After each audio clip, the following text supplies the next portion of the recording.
All right, so the president wants $20 billion from Rupert Murdoch, Dow Jones, and the Wall Street Journal after the Journal alleged the existence of this birthday card from Trump to Epstein from way back in 2003, which their reporters, who are pretty anti-Trump reporters, by the way, have seen, they say, but will not prove exists. They won't show us a picture. They won't give us anything else other than saying, we saw it, and here's a description of it. The card is reportedly, they say, a drawing of a naked woman by Trump with some bizarre texts written of an imaginary conversation between Trump and Epstein. Again, this was from 22 years ago.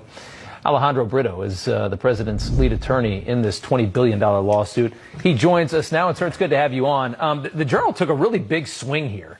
And as somebody, I came up through all of these different networks. I'm shocked that they took such a big swing when they couldn't show us any proof, no pictures or anything like that. We're just supposed to trust that these reporters saw this and that they weren't duped by somebody that hates the president themselves.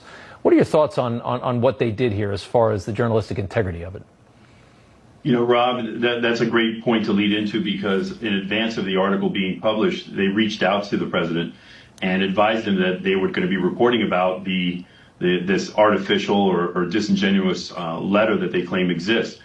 Never provided an opportunity for the president to see what they were referring to, because it doesn't exist. There is no veracity to their story. We explained to them that this was not a genuine letter, that there was no truth behind the story, that this was something that the president had authored. And keep in mind, this, as you noted, dates back to 2003. And now, obviously, there's a reason why it's being published now, and the timing is intentional. And there's really a lot of bad faith from our perspective as to when it was released and how this story was run, because we tried to communicate to them, and despite our efforts, they went ahead and published this article, which we believe is a defamatory statement. It's libelous, and it's conduct that evidences the bad faith in which they traveled with. Yeah, I've thought about this story all last week. It looks to me like, you know, the president, I mean, obviously, Jeffrey Epstein was removed from Mar-a-Lago, was actually thrown out of the club. And it seems like they started seeing more and more evidence that this guy was a creep right around probably 2004. And that was about the end of the relationship with the president. I think when he saw it, I think when everybody saw what Epstein really was, that a lot of people moved away from him. And I think that's what we're going to see here. What we're going to find out was the real story here of this friendship that the media is so obsessed with that they think implicates the president as some kind of a pervert. But the funny thing is, even Trump's greatest enemies, Michael Cohen, of all people, did not buy this allegation from the Wall Street Journal. Take a listen to this. I've never, not once, and again, over 13 years of being by the man's side, I have never once seen him doodle. I never saw him draw a picture. In fact, I would be very shocked if Donald Trump actually can doodle.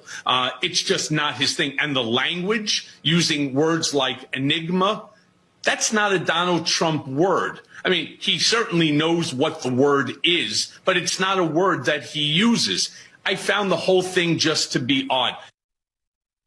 That's a crazy soundbite from a man that hates the president more than probably anybody in the world. But for you guys to file a suit here, there's a lot of the president must, I would assume, would feel confident that he's right, because there's a liability for him if he's wrong. If this actually was his letter, wouldn't there be a problem there? The president is absolutely confident that this is not his letter. As you noted, not only his foes, but his family members, his friends have provided consistent statements with what we heard Mr. Cohen state. Yeah. This is not characteristic of what the president did. It's not characteristic of how he communicates. It's simply not something the president did. And he's very confident about that, and is confident about the filing of this lawsuit, because there's a malicious intent behind publishing a story such as this, making allusions to this card, and not having even had the decency to communicate with him.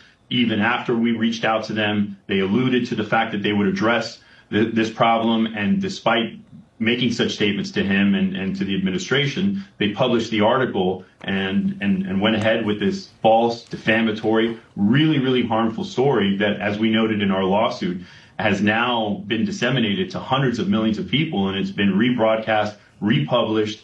It's really a political attack on him. It's a personal attack on him. It's extremely damaging. 20 billion indicates that for certain, and they've just pulled the Wall Street Journal from the travel pool for the trip to Scotland.